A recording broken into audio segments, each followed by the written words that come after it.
अस्सलाम वालेकुम my dear students, welcome back to my YouTube channel. आज की वीडियो में हम दास्तान और मीर अमन का नोट करेंगे और साथ ही साथ सैर चौथे दरवेश के सवालात और जवाबात करेंगे। तो चलिए शुरू करते हैं। सबसे पहले हम दास्तान का नोट करेंगे। दास्तान एक नस्री सन्फ है। उर्दू की तमाम नस्री असनाफ में दास्तान को काफ़ी अहमियत हासिल है। हमारे उर्दू अदब में नॉवलों से पहले दास्तानों का ही रिवाज था। दरबारों में दास्तान को मुलाजिम रखे जाते थे जो बाकायदा मजलिसों में दास्तानें सुनाया करते थे। इन दास्तानों का मकसद सामाईन को कुछ देर के लिए फ़रहत और मसरत का सामान मुहैया करना होता था। ये दास्तानें किस्सा दर किस्सा हुआ करती थी और दास्तान को इन्हें किस्तवार महीनों तक सुनाया करते थे। इनमें ज़्यादातर ख़याली किस्से होते थे और माफूकुल फितरत अनासर यानी जिनों देवों और परियों के महीरुल अक़ूल कारनामे बड़े हैरत अंगेज़ असलूब में बयान किए जाते थे। बज़ाहिर इन किस्सों का हकीकी ज़िंदगी से दूर का भी वास्ता नहीं होता था, ताहम इनमें अपने ज़माने की मुआशरत की अक्कासी भी होती थी। उर्दू में दास्तानों का रिवाज हमें उस ज़माने से मिलता है जब इसमें तसनीफ़ व तालीफ़ का सिलसिला शुरू हुआ। जनूबी हिंद में लिखी गई मुलावटी की सबरस उर्दू की कदीम तरीन दास्तान है, जिसमें इश्क व कशमकश को बड़े दिलचस्प असलूब में पेश किया गया है। शुमाली हिंदुस्तान में लिखी गई उर्दू की पहली दास्तान किस्सा महर अफरोज़ व दिलबर है। तहसीन की नौतर्स मिर्ज़ा एक उम्दा दास्तान है। इंशा की रानी केतकी की कहानी और रजब अली बेग सरवर की दास्तान फसाना अजब भी उम्दा कारनामे हैं। फोर्ट विलियम कॉलेज के क़याम के बाद उर्दू में बहुत सारी दास्तानें लिखी गई। इस इदारे का सबसे अहम कारनामा मीर अमन की बाग व बहार है। शेर अली अफसूस की आराइश महफिल और हैदर बख्श हैदरी की तोता कहानी भी फोर्ट विलियम कॉलेज की ही देन है। 19वीं सदी के आखिर में जब नई तहजीब की चकाचौंध ने उर्दू ज़बान व अदब को नई मंजिलों की तरफ मुतवज्जा किया तो इसका असर दास्तान पर भी पड़ा। नई तहजीबी तकाज़ों ने इंसान को ख्यालों की दुनिया से निकालकर हकीकी दुनिया में चलने पर मजबूर किया, जिससे उर्दू अदब की ये सन सवाल का शिकार हो गई। ताहम ये कहना बेजाना होगा कि कहानी की दुनिया में आज हमें जितनी पेशरफ्त नज़र आती है वो हरगिज़ मुमकिन न होती अगर दास्तान का बेपनाह सरमाया हमें विरसे में न मिला होता। अगला नोट है मीर अमन के हालात ज़िंदगी और अदबी खिदमात। मीर अमन का असली नाम मीर अमानुल्लाह था। आपकी विलादत दिल्ली में हुई। डॉक्टर शजात अली संदेलवी की तारीख अदब उर्दू के मुताबिक मीर अमन लुत्फ़ तखल्लुस करते थे, लेकिन चूंकि मीर अमन ने अपनी मशहूर किताब बाग व बहार में अपना तखल्लुस इस्तेमाल नहीं किया है, इसलिए बहुत कम लोग उनके इस तखल्लुस से वाकिफ़ है और बाद में उन्होंने अपना तखल्लुस मीर अमन रख दिया। आपके आबा व अजदाद मुगलिया सल्तनत में बड़े बड़े ओहदों पर फाइज थे। दिल्ली पर जब अहमद शाहबदारी ने हमला किया तो आपका ख़ानदान दिल्ली से हिजरत करके पहले पटना आया, लेकिन बाद में कलकत्ता में अपनी सकूनियत इख्तियार की।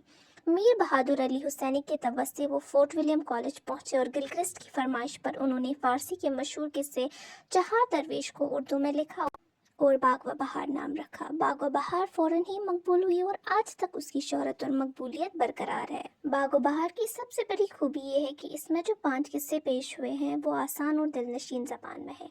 इन किस्सों में इखलाकी रंग भी है और हुस्न व इश्क की दास्तान भी, लेकिन ये सब खूबियाँ उसी वक्त काबिल ज़िक्र होती है जब किसी की ज़बान में सफाई और ज़ोर हो। मीर अमन की ज़बान इतनी सादा नहीं है जितनी बज़ाहिर मालूम होती है, लेकिन इसमें ख्वामख्वाह की रंगीनी और पेचीदगी भी नहीं है। इनके पास अरबी, फ़ारसी और देसी हर तरह के अल्फाज का ज़ख़ीरा है और उसे बड़ी खुश असलूबी से इस्तेमाल करते हैं। मीर अमन को महाकात और जज़ियात निकारी पर कमाल का अबूर हासिल है। अगला सवाल है, इन फ़िक्रों के माने पर गौर करें। जुमले बखूबी तरबियत हुआ, इसका मतलब है अच्छी तरह से तरबियत हासिल की। दूसरा है हादसा रूपकार हुआ, इसका मतलब है हादसा पेश आया।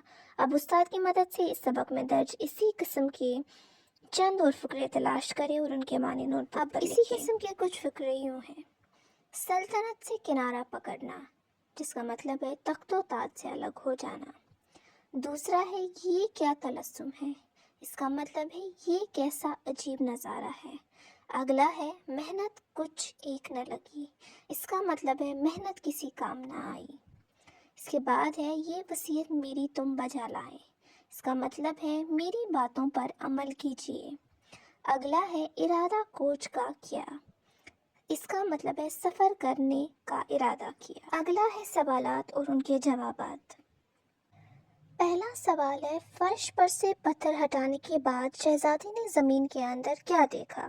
और इसका जवाब है, फर्श पर से पत्थर उठाने के बाद शहजादी ने ज़मीन के अंदर एक तहखाना देखा जिसमें 4 मकान थे। हर एक के दलान में 10-10 मटके थे जो सोने की जंजीरों से जकड़े हुए थे और हर एक कोली के मुंह पर एक सोने की ईंट और एक बंदर रखा हुआ था।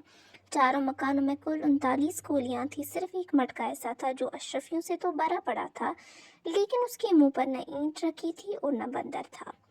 इसके अलावा शहजादी ने एक हौज देखा जो लालो जवाहरात से भरा हुआ था। दूसरा सवाल है, मलिक सादिक कौन थे और शहजादी के साथ उनका क्या रिश्ता था? और इसका जवाब है, मलिक सादिक जिन्नों का बादशाह था जो शहजादी के वालिद मरहूम का दोस्त था।